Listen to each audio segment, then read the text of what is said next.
This episode of the Juicebox Podcast is sponsored by InPen from Companion Medical. Please remember that nothing you hear on the Juicebox Podcast should be considered advice, medical or otherwise, and to always consult a physician before making any changes to your healthcare plan or becoming bold with insulin. MDI users, this one's for you. How would you like to live your life less complicated? You can do that with InPen. InPen is a reusable injector pen that has its own smartphone app. They talk to each other through the Bluetooth. That Bluetooth is magic, isn't it? You know what the app does? I'm going to tell you a lot about it over the next few weeks on these Friday shows, but for right now, dose calculator, dose reminders, reporting actually tells you if the temperature of your insulin has gone out of range. Not only that, it connects to your CGM.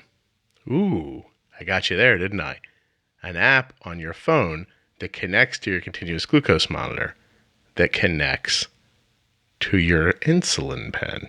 Now you want to know more about InPen, don't you? Check out companionmedical.com.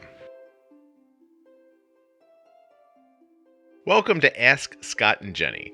In today's episode, I, Scott, and Jenny Smith from the Diabetes Pro Tips series and Defining Diabetes. You know Jenny. Jenny works at Integrated Diabetes. She's a CDE, a registered pump trainer, CGM trainer, dietitian. She has type 1. Her favorite candy is dark chocolate peanut butter cups. And if Jenny was a professional baseball player, she'd be Hank Aaron.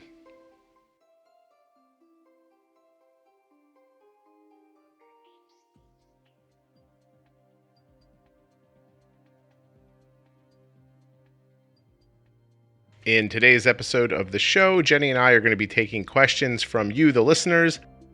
In this episode, we're going to talk even more about understanding standard deviation and absorption times for loopers. Now, that absorption time for loopers thing, don't get confused and think if I'm not looping, this doesn't work for me. It's also going to be able to inform you about how to understand your extended boluses. Trust me, it's all about timing and amount.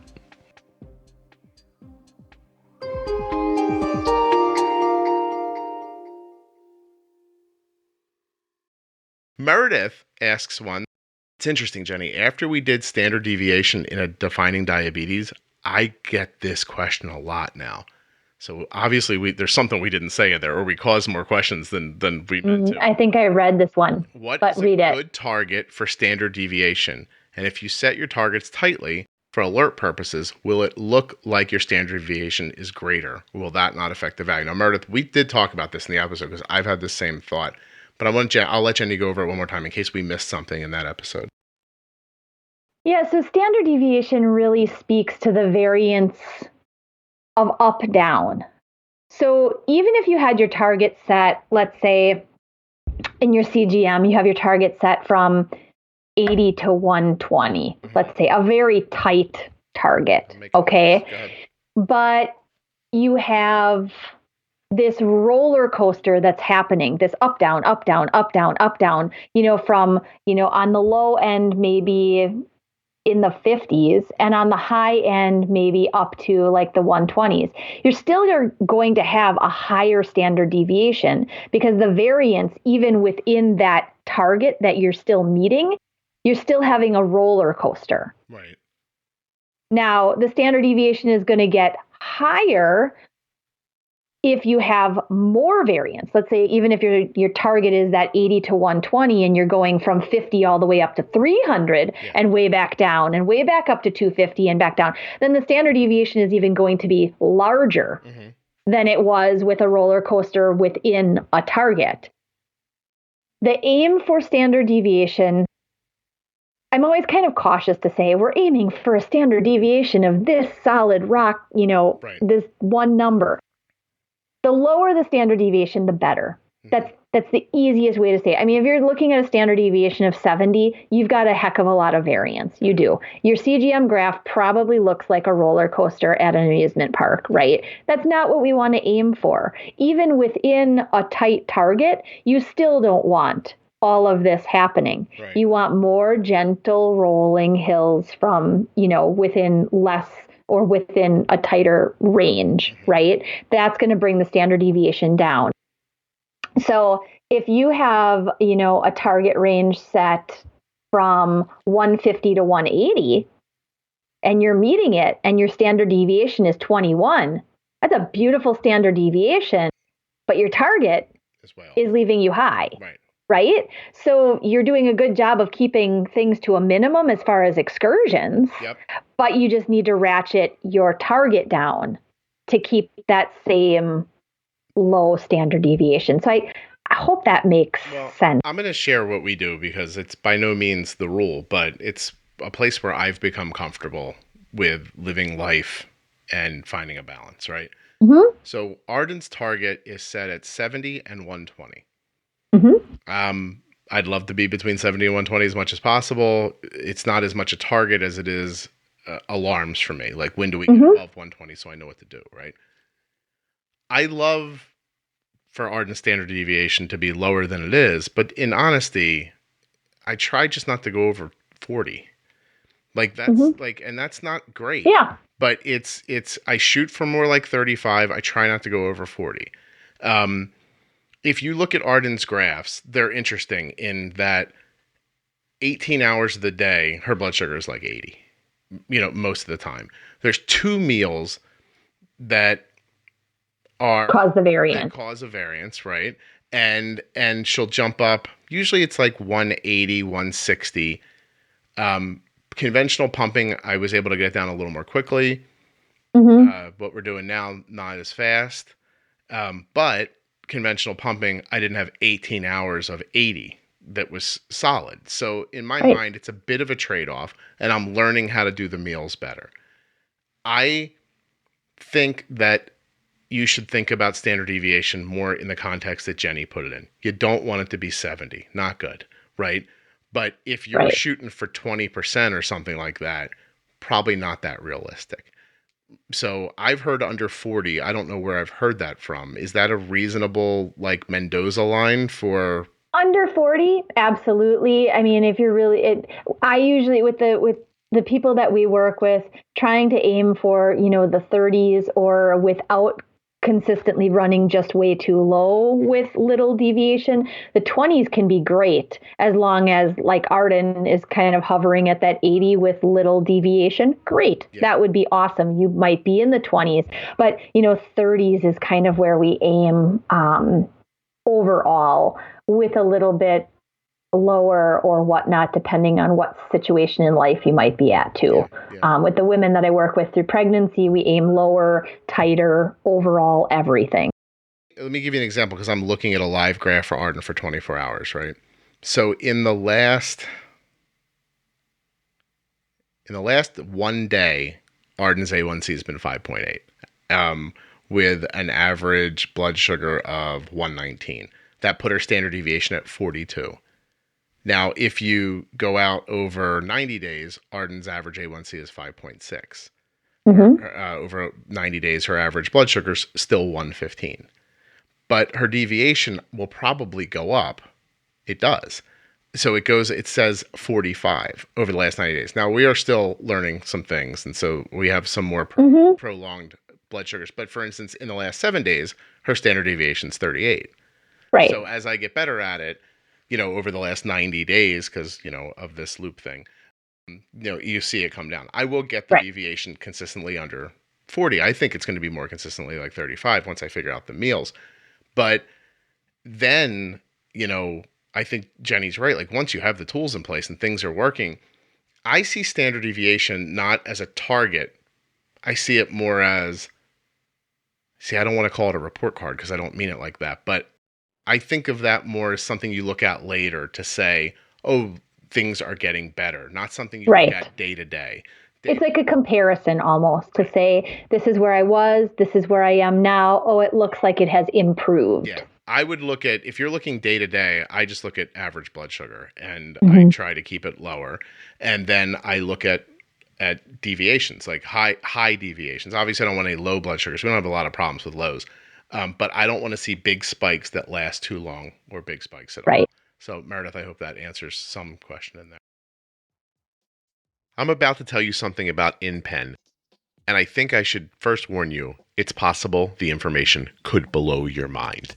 So I don't know what you want to do, put a hat on or hold your hands on the side of your head or something like that. But when you bolus with InPen, say you're having some food, right? And you look at your plate and you go, 10, 5, 7. You decide that's 35 carbs. You go into the InPen app, tell it 35 carbs, and it tells you how much insulin to inject, right? Hold yourself tight now, because here's the rest of it. Now, pen users know you have to prime your pen a little bit. So you prime the InPen and then dial up the insulin that the app tells you. Let's say it told you 3.5 units. You inject those 3.5 units. The InPen actually can see the difference between the prime and the 3.5, and it doesn't.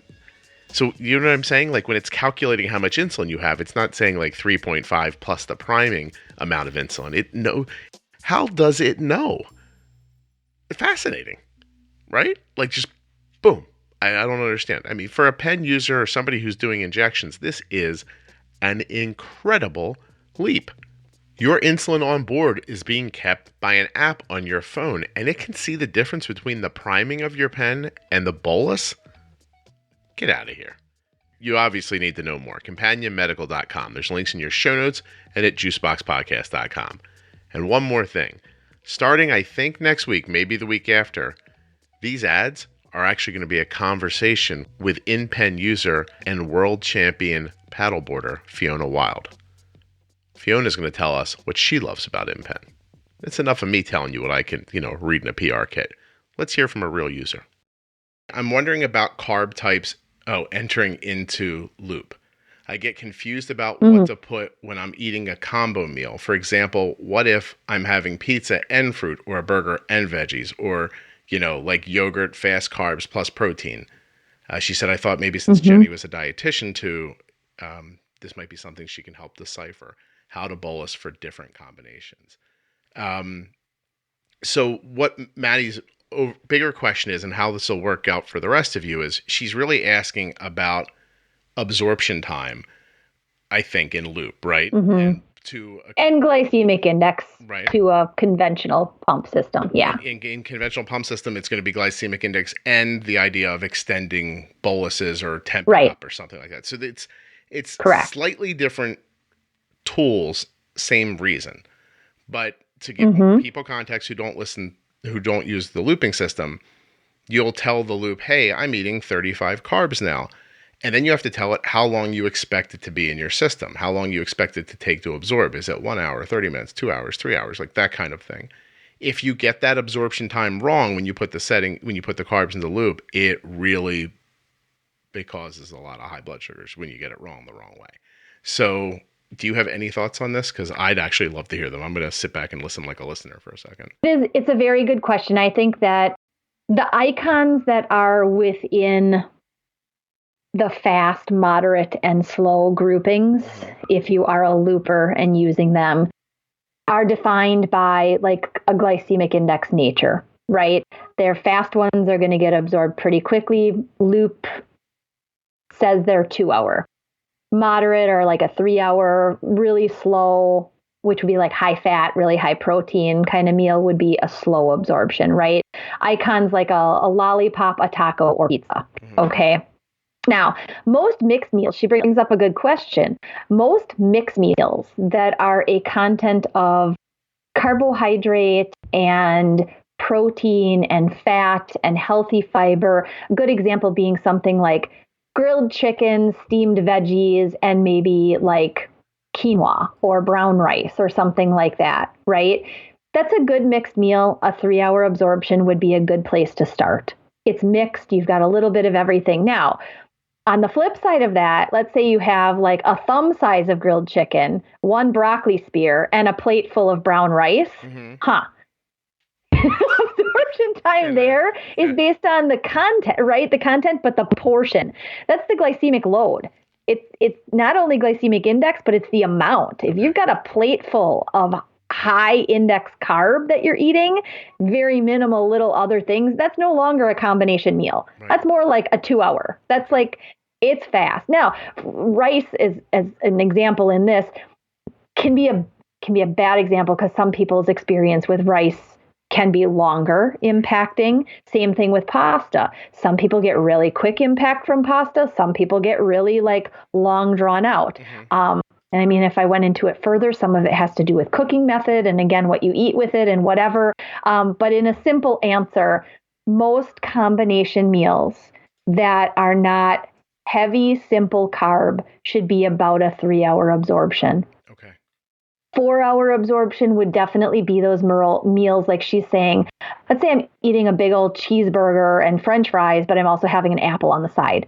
That's still a fairly long digesting meal. A trick or a tip that might work, let's say you're eating the apple first. Eat the apple, put it in as a 15-gram, carb bolus, absorption 2 hours. Yeah. And then when you go ahead and bolus for the rest as a combo meal. Or go ahead and rest as a 4-hour absorption. That way, you're kind of addressing both types of food and the way that they may be being digested because of how you've kind of eaten them.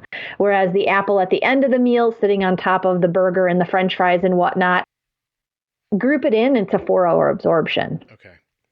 I was gonna say to rice. So at home, I only use basmati rice.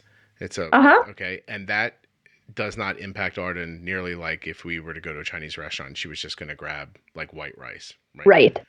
It's easier. Bread with no high fructose corn syrup, great way to cut yourself a break. And pasta, I use Dreamfields, and it does not hit Arden nearly like other pasta does, both in intensity and time.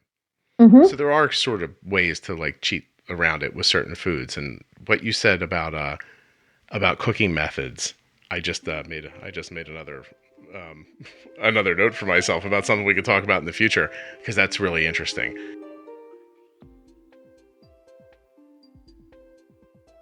Ask Scott and Jenny was brought to you today by InPen from Companion Medical.